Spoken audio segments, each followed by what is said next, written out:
Hey everyone, this is just going to be a quick video for a few reasons. First and foremost, I'm very busy picking up extra work right now so I can afford to take some time off to make my much anticipated next installment of my Silent Hill 2 series. Silent Hill 2 is Xenoblade Chronicles 2. It's really going to change everything you think you know about the Cloud Sea and, get this, the collective unconscious. The second reason I'm doing this video quickly is because I have to pick up even more extra work so I can buy that new Zelda game that's coming out today. I'm going to be doing a video about that. Just a heads up though, unfortunately there will be no Silent Hill in that video. But most important, the reason this video is short is because Mr. Mosquito is short.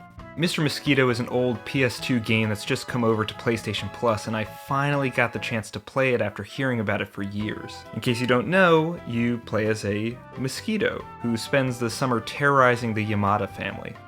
The father, the mother, and the daughter. And the daughter's friend, who is from a classy family and thus has never been bitten by a mosquito before. You suck up as much blood as you can because that's just what you do. And the family tries to kill you, because that's just what they do.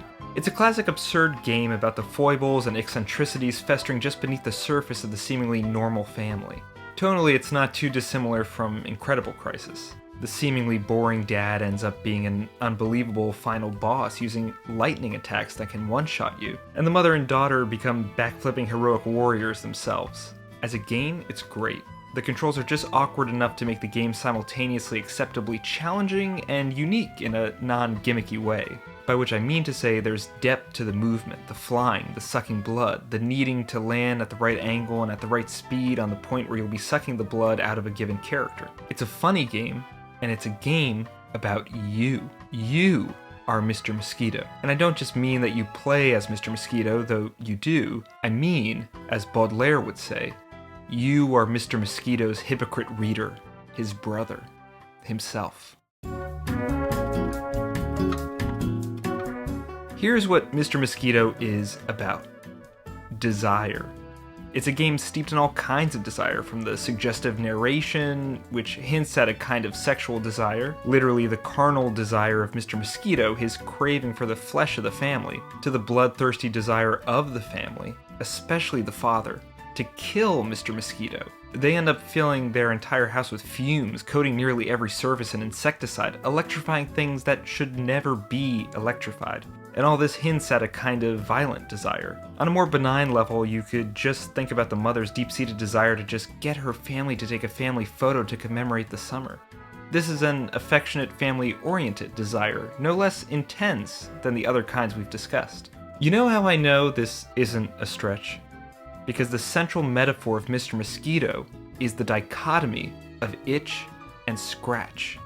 Mosquitoes exist to remind us that our desires can be so overwhelming, they can feel like compulsions. We can feel compelled to give in to whatever the given temptation might be. In this case, scratching an itch. And though we all may seem as civilized as the Yamadas, when push comes to shove and we're reminded of the various itches with which we've been afflicted, we have no choice but to scratch, to give in to those impulses, to want to defend our family, to want to kill Mr. Mosquito. And finally, here's the other reason why I feel confident the theme of Mr. Mosquito is the way raw desire, animal desire, undergirds what we take to be our tame, civilized life. Because the mosquito isn't called Mosquito Guy, Mosquito Scoundrel, or Mosquito Maverick. He's called Mr. Mosquito.